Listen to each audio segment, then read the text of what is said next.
18 பட்டி வந்தாச்சாப்பா. ஏன்னா எனக்கு இது மாதிரி ஆயிரக்கணக்கான பஞ்சாயத்து இருக்கு. உங்க வீட்டு பிள்ளையா நினைச்சு எல்லாரும் என்னை மன்னிச்சிருக்கேன். நந்தன் இந்த படம் இந்த வருஷத்தில் வந்த நல்ல படங்களில் ஒரு படம் அப்படின்னு சொல்லலாம். நல்ல வேளை இந்த படத்தை போய் தேட்டரில் பார்த்தேன். ஸோ இந்த படத்தை நான் போய் தேட்டரில் பார்த்ததுக்கான காரணம் என்ன அப்படின்னா, பயங்கரமான பில்டப்லாம் கொடுத்துருந்தாங்க. நடிகர் சூரி நான் குலுங்கி குலுங்கி சிரித்த படம், வெகுண்டு அழுத படம் அப்படின்லாம் போட்டிருந்தாரு. எந்த ஃபங்க்ஷனுக்குமே வராத வினோத், டைரக்டர் வினோத்தே வந்து இந்த படத்தோட ஈவெண்ட்டுக்கெலாம் வந்திருந்தார் ரிலீஸுக்கு முன்னாடி. அது மட்டும் இல்லாமல் நிறைய பாசிட்டிவ் ரிவ்யூஸ். படம் ரிலீஸ் ஆகிறதுக்கு முன்னாடி என்னடா இது வாழை படத்துக்கு கொடுத்த அதே எஃபெக்டை வந்து கொடுக்குறாங்களே, படம் வேறு லெவலில் இருக்கும் போல் அப்படிங்கிற மாதிரி சரி வெயிட் பண்ணி வந்து இந்த படத்தை பார்த்தேன். ஸோ பார்த்ததுக்கு ஒரு ஒர்த்தான படம் அப்படின்னு சொல்லலாம். அரசியல், ஒரு ஊருக்குள்ளே ஒரு அரசியல் எப்படி இருக்குது அப்படிங்கிறத தெளிவாக ரொம்ப அழகாக வந்து காமிச்சிருக்கிறாங்க. அதாவது சாதி அப்படிங்கிற ஒரு விஷயத்தையும் தாண்டி இப்போ ஒரு யதார்த்தமான ஒரு அரசியல். இப்போ சர்க்கார் படம், முதல்வன் படம்லாம் நம்ம எடுத்து பார்த்தோம் அப்படின்னா, இந்த அரசியல் அப்படிங்கிறது ஒரு யதார்த்தத்துக்கு ஒரு அப்பாற்பட்டு இருக்கும். ஆனால் இந்த படம் ஒரு கிராம லெவலில் எப்படி இருக்குது, ஸோ ஒரு பட்டியல் சமூக மக்கள் வந்து எப்படி பாதிக்கப்படுறாங்க, அங்கே வந்து ஒரு ரிசர்வ்டு தொகுதியிலும் ரிசர்வேஷன் ஒரு விஷயம் இருந்தும் அவங்களுக்கு அதை வந்து கிடைக்க விடாமல் எப்படி பண்ணுறாங்க, இது மாதிரியான ஒரு விஷயங்கள். இதை பார்க்கும்போது எப்படி தோணும் அப்படின்னா, நமக்கு இது மாதிரிலாம் இன்னுமாப்பா நடக்குது அப்படின்னு வந்து இந்த தோணும். ஆனால் இந்த படம் பல உண்மை சம்பவங்களை பேஸ் பண்ணி எடுக்கப்பட்ட ஒரு படம். அதுதான் இந்த படத்துடைய ஒரு வெற்றி, ஒரு ஹைலைட் அப்படின்னு சொல்லலாம். ஏன்னா டைரக்டர் ரா சரவணன் இதுக்கு முன்னாடி கத்துக்குட்டின்னு ஒரு படம் பண்ணியிருக்காரு. ஸோ நான் அந்த படம் பார்த்ததில்ல. ஆனால் இந்த படம் பார்க்கும்போது உண்மையாக சொல்லணும்னா ஒரு பெஸ்ட் டைரக்டருக்கு என்ன தேவையோ தகுதிகள் அது எல்லாமே இவர்கிட்ட இருக்குது. அந்த அளவுக்கு தான் இந்த மேக்கிங் அப்படிங்கிறத கொடுத்துருக்குறாரு. ஸோ ஒன்று வந்து டீகோடிங் ஓப்பனிங் சீனே பார்த்தோம் அப்படின்னா செருப்புலேருந்து ஆரம்பிப்பாங்க. அப்படியே வந்து ஒரு செருப்புலேருந்து, ஆனால் செருப்பெல்லாம் வந்து பார்த்தோம்னா கோவிலுக்கு வெளியே இருக்கும். கோவிலுக்கு உள்ளே பார்த்தோம் அப்படின்னா என்ன பண்ணிட்டு இருப்பாங்க, பிரசிடென்ட் யார் அப்படின்னு சீட்டுக்குள்ளிக்கு போடுற மாதிரி ஒரு முடிவு ஒன்று எடுத்துகிட்டு இருப்பாங்க. ஸோ அந்த இடத்துல அந்த செருப்பை பார்க்கும்போதே தெரிஞ்சிடும். ஸோ செருப்புங்கிறது ஒரு லெவலுக்கு மேலே வந்து போக முடியாது, செருப்புனா எல்லா செருப்புமே இங்கே ஒன்று தாண்டா அப்படிங்கிற மாதிரி காமிச்சிருப்பாங்க. அது மாதிரி அந்த அளவுக்கு ஒரு டீகோடிங் அப்படிங்கிறத ரொம்ப நீட்டாக வந்து டைரக்டர் காமிச்சிருக்காரு.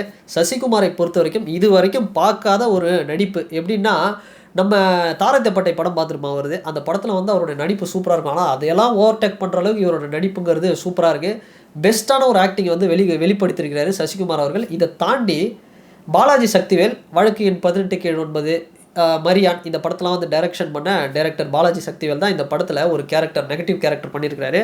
கிட்டத்தட்ட அவரை பார்க்கும்போது தன்னோட உடம்புல இருக்கக்கூடிய ரத்தம், நரம்பு, குண்டு குழி, இண்டு இடுக்கு எல்லா இடத்துல சாதி வெறி ஊறின ஒரு மனுஷன் எப்படி இருப்பான், ஸோ அந்த மாதிரி ஒரு இரிட்டேட் பண்ணுற ஒரு கேரக்டர். கிட்டத்தட்ட ஒரு மாமன்னன் படத்தில் வர ரத்னவேல் மாதிரி இந்த படமும் பார்த்தோம் அப்படின்னா கிட்டத்தட்ட மாமன்னன் மாதிரி தான் இருக்கும். அந்த சேரு, சீட்டு, இது மாதிரியான ஒரு விஷயம் தான். ஆனால் மாமன்னனை விட ஒரு டெப்த்தான இன்னும் ஒரு இன்டீரியரான, அது வந்து எம்எல்ஏ வச்சு காமிச்சிருப்பாங்க. இது வந்து ஒரு ஊர் பஞ்சாயத்து பிரசிடெண்ட்டை வச்சு காமிச்சிருப்பாங்க. நிறைய ஒரு உண்மை சம்பவங்களை வச்சு சூப்பராக வந்து இந்த படத்தை வந்து காமிச்சிருப்பாங்க. அந்தளவுக்கு வந்து பாலாஜி சக்திவேல் அவர்களுடைய கேரக்டர் வந்து கண்டிப்பாக நம்மளை இரிட்டேட் பண்ணும். அவருடைய அப்பாவுடைய கேரக்டர் ஒருத்தர் வருவார், அவனிவன் படத்தில் வர ஐனஸ் அப்படிங்கிறவர். ஸோ அவருடைய கேரக்டரும், இன்னொரு பக்கம் சசிகுமாருடைய வீட்டில் வந்து வயசான ஒருத்தவங்க இருப்பாங்க, அவங்களுடைய கேரக்டரும், 2 பேரும் பெட்டில் இருக்கக்கூடிய ஒரு கேரக்டர், வயசானவங்க.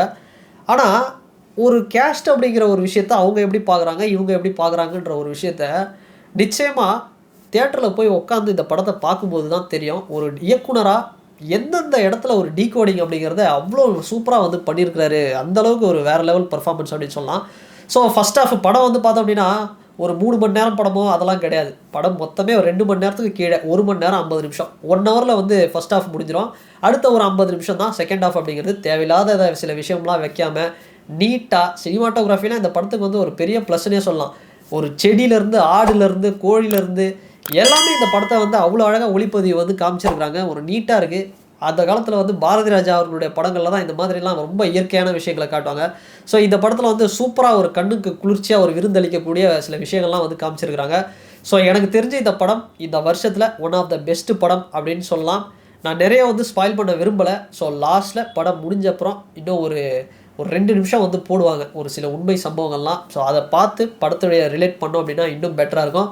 அண்ட் இன்னொரு ப்ளஸ், சமுத்திரக்கனி அவர்கள் வந்து வராரு இந்த படத்தில். ஸோ அவருடைய ரோலும் வந்து சூப்பராக இருக்கும். ஸோ இந்த படத்தோட இன்னொரு பாசிட்டிவ்ஸ், இசையமைப்பாளர் ஜிப்ரான்.